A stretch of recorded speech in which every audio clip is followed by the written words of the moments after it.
Hello, ladies and gentlemen. Welcome back to the apopolypse. I hope you like rubber. Let's go. So, in apopolypse, it starts right away. No breaks between rounds.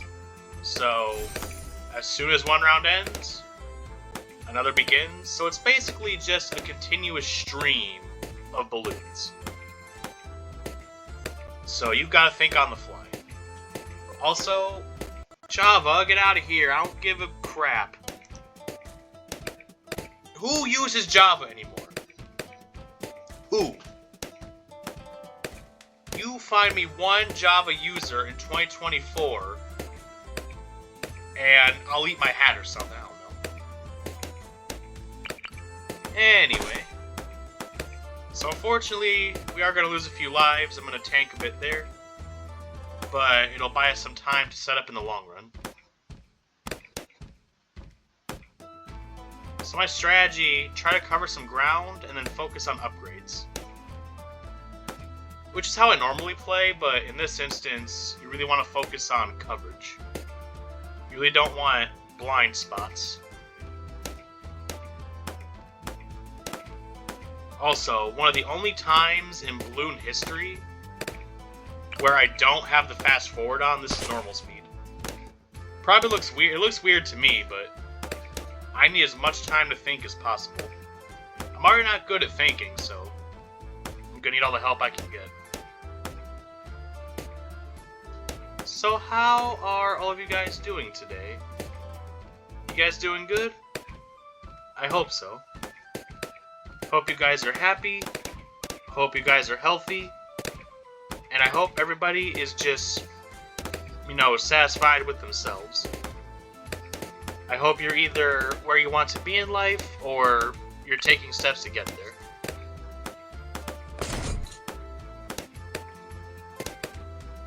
Alright, so that tack tower is going to do a number on that curve there.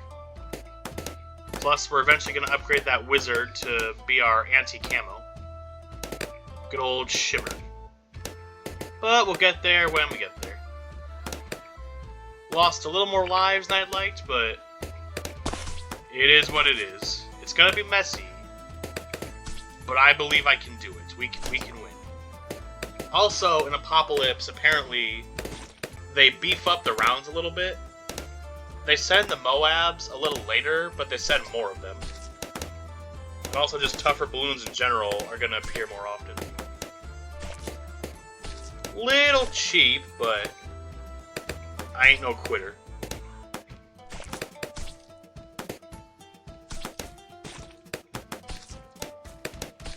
You know, this island feels like that one in the SpongeBob intro. At any moment, he's gonna ask, "Are ya ready, kids?"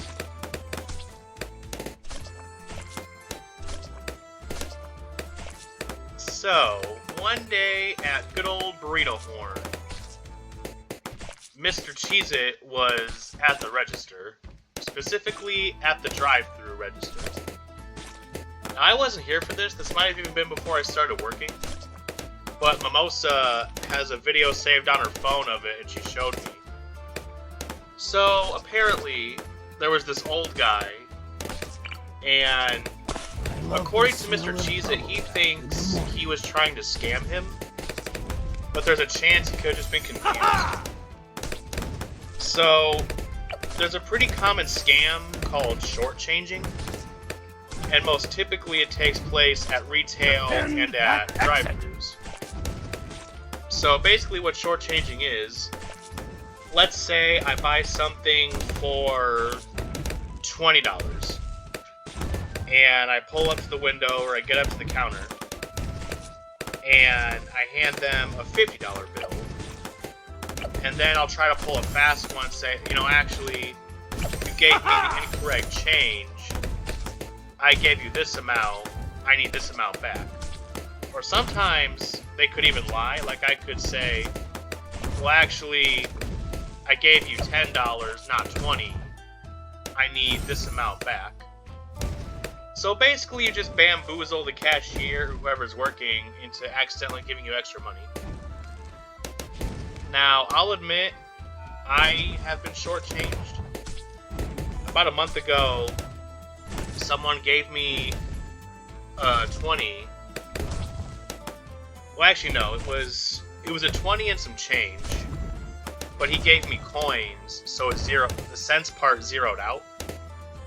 And he was claiming that I was $1 short, that I owed him $1 more. And I'm explaining to him, no, I gave you this amount. It'll be this amount back. Now, we were particularly busy, and he just wasn't dropping the issue. He's like, no, I need my $1. And I got kind of overwhelmed, so I just ended up giving him the $1. And also, you know, there was a long line, it was real busy, my brain was scrambled. They're getting through! So then I start, like, second-guessing myself, like, wait, did I give him the correct change? And I start looking at the receipt, trying to do the math in my head, trying to look at the register. And I just broke down, like, alright, here's your $1. So yeah, we probably did lose $1, but in the future, I'm going to be looking out for that. So any of you shortchangers, you got one over on me. Get that one for free, but that's it. You're going to have to pay out for the rest. To be more diligent. So anyway, back to Mr. Cheez-It.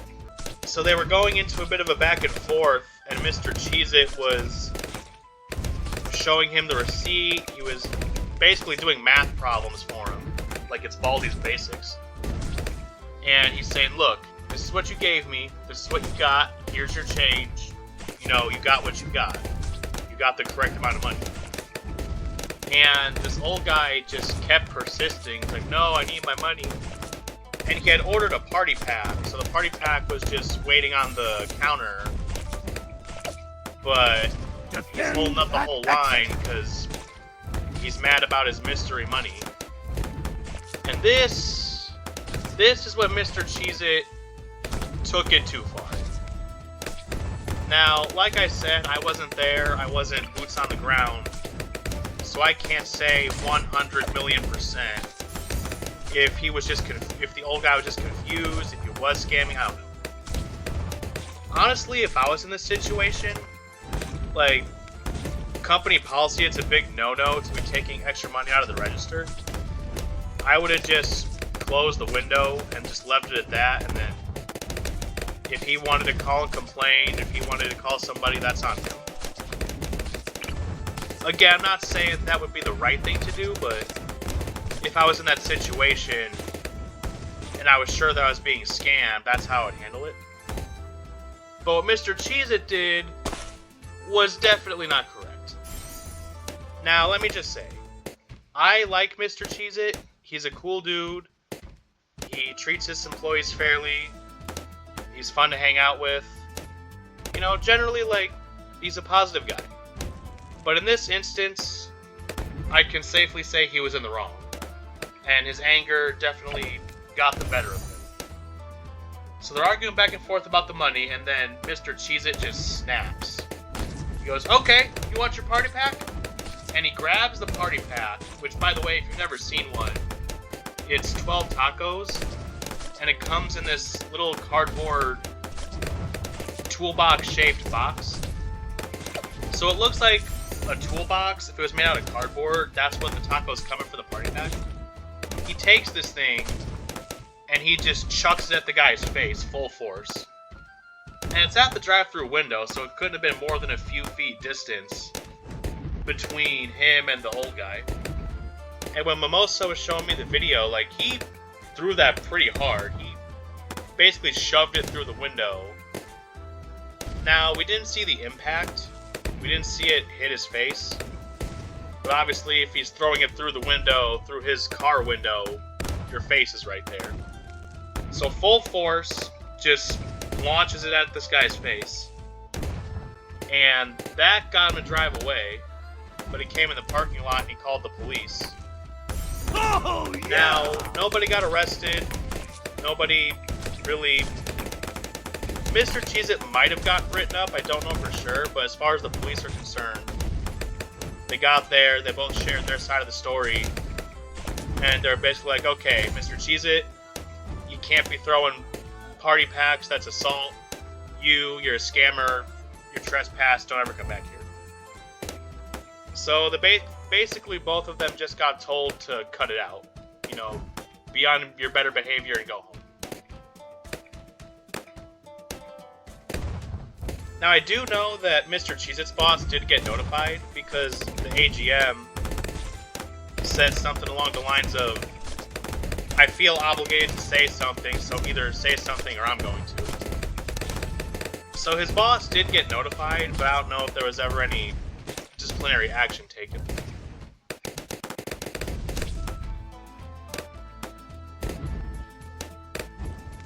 So yeah, don't scam people, because you might just get a face full of tacos, but also don't be throwing said tacos. Like, unless you're defending yourself, violence is not the answer. Okay?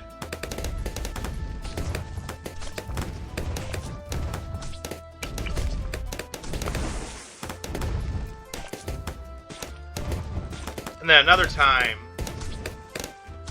we were making burritos, we were taking orders, we were cleaning dishes, doing everything we needed to do, and we forgot this guy's fork. He ordered a Mexican pizza, and we forgot to give him a fork, which, you know, honest mistake, that was on us.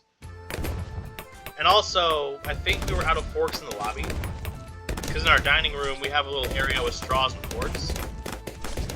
He walks behind the counter and storms into the area where the employees are supposed to be. And he just starts screaming, "Where's my fork? Where's my effing fork?" So, the craziest part is we didn't kick him out, at least not immediately. We gave him the fork and apologized, and we got him to calm down. Yeah, he really just came in here and started yelling about a fork.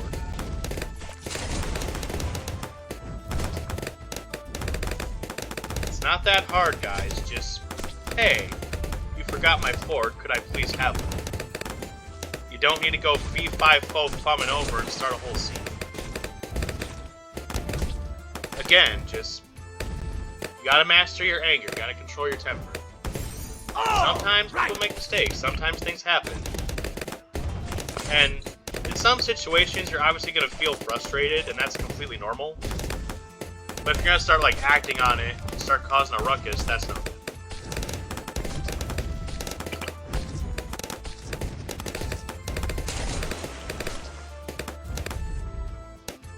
Alright, so far, so good. We haven't really... Well, we have lost quite a bit of lives, but... So far, not too shabby. I'm gonna take advantage of the water, and do a lot of boats, maybe a couple subs. Maybe a couple subs with some cheese, chicken, cucumber, mayo, mustard, and tomato. Maybe we'll do that. But we'll see.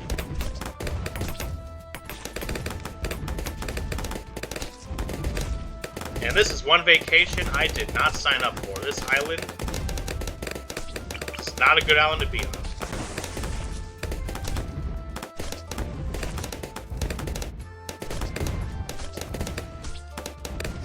You know, most of the time, the regrow balloons, the heart ones, don't really pose a threat.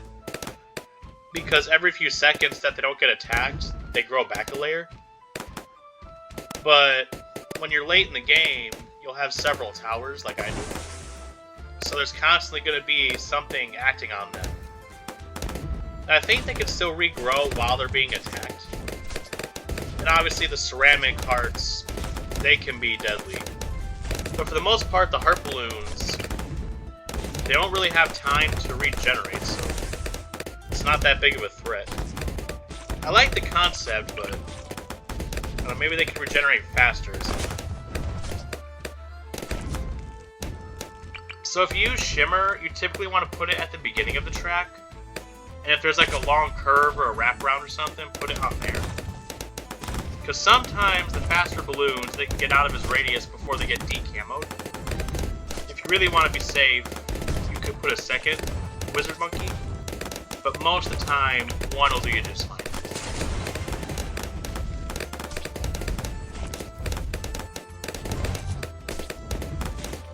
So another thing that happened at Burrito Horn Okay, so new character in this anime here, Big J. Big J, one of my managers. I like him. Now, Big J, he runs a tight ship. He's got an iron fist. Oh, He's yeah. firm, but he's fair. Like, when he's there, you're gonna be working, you're not gonna be slacking off. Which, honestly, is good. Because like I said, this morning crew, I've mentioned it before, there's no discipline. On Sundays, I actually work pretty early. I typically work I start 8 to 9 p.m.-ish, and then I go till 4 in the morning. But on Sundays, I come in at 5. And one day I walk in, and it's a couple dudes, and it's mostly females. I don't know if it means anything, but you can interpret that however you want.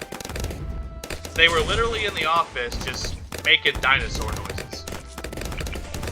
Like, obviously they were still making food and serving customers, but between that, like, there's a pile of garbage, there's a pile of dishes, and from across the office I hear, "Yo, look at me, I'm a T-Rex."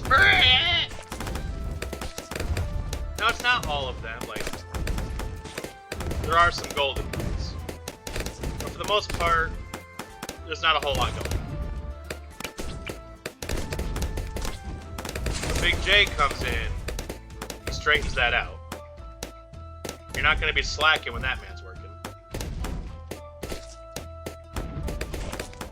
Now, Big J, I like him, he's pretty cool, he's a D&D guy. Now, apparently D&D, or Dungeons & Dragons, it started as a board game, and then it evolved, it's online now. It reminds me of Uno, like there's classic Uno, but there's also different ways to play.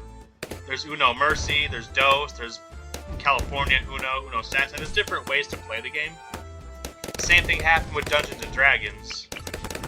There's a lot of different ways you can play. Also, anything like fantasy related, so elves, hobbits, wizards, that's Big J's bread and butter. Kind of like my dad. My dad's the same way. He's a big fantasy guy. And then another manager, we're gonna call him the Herb Master. Now notice I say Herb Master and not Herbs Master. One singular herb. There is one herb that he is master of, and that is that good old Kush.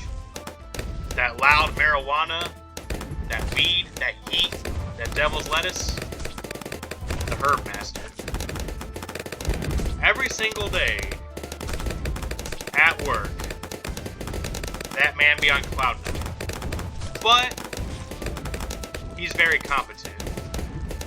So kind of like Popeye with his spinach, Herb Master, he gets a little weed in his system. Especially when Big J's there too. It's a match made in heaven. Stuff's getting done, we're having a good time. And also we all just kind of bounce off of each other. Like there's a lot of locker room talk. Let's be talking about like big tits or something.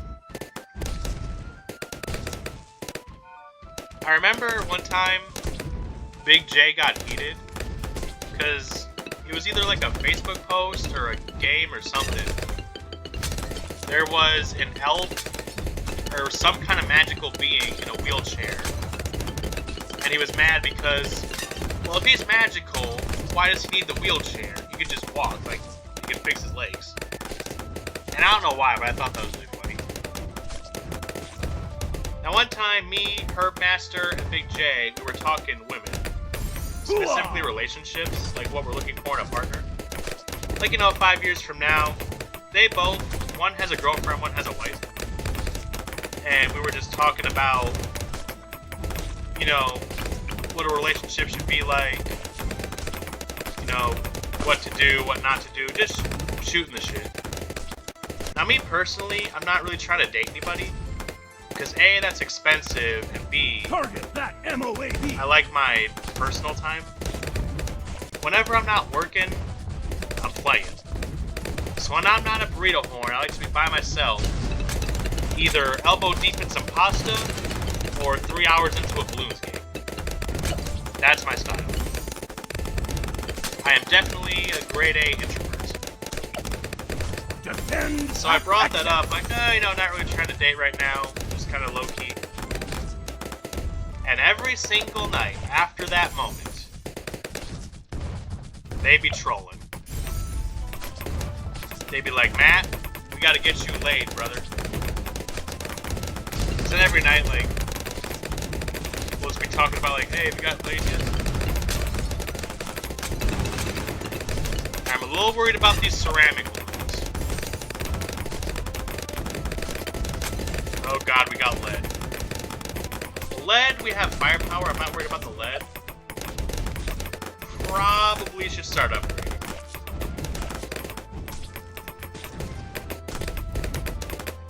Now, what's really funny is me, Big J, Herbmaster, and a few others, on slow days, we get really philosophical. Like, you know, why doesn't God just reveal himself? If he really wanted to prove himself, he could come down and be like, hey, I'm God. And then I would kind of argue, like, well, you know, if he did that, we wouldn't do anything ourselves, because, like, oh, he'll come and fix it anytime. Like, basically, past midnight, if we get too tired, or too bored, or too whatever, we just start talking about random stuff.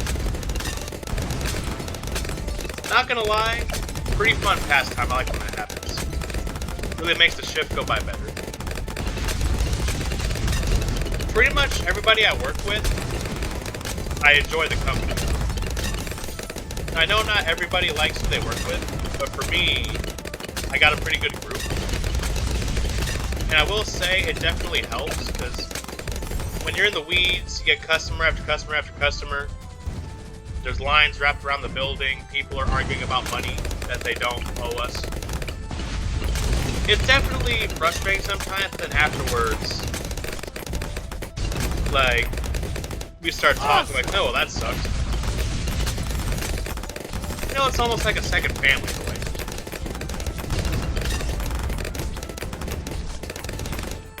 Alright, we have more managers than I realized. This manager we're going to call Meximelt. Her nickname's going to be Meximelt because Meximelt's one of the best things on the menu, and she's one of our best workers. Except for one thing she did, which I'll get into later. But she's not the best worker, employee-wise, but personality-wise, one of my favorites.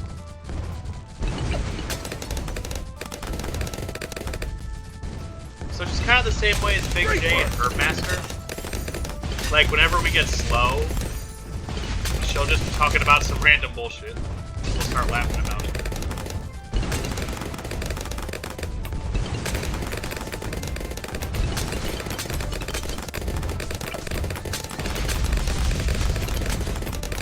Alright, come on, one more round. Just one more.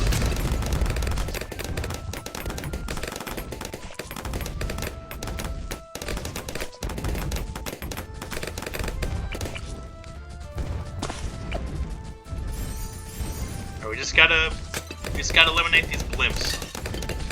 Target that BFB. We did it! Alright. Mission accomplished. We have survived the apopolypse. Well, that was trickier than I thought, but we got through it.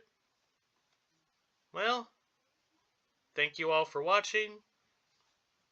I hope you enjoyed the video.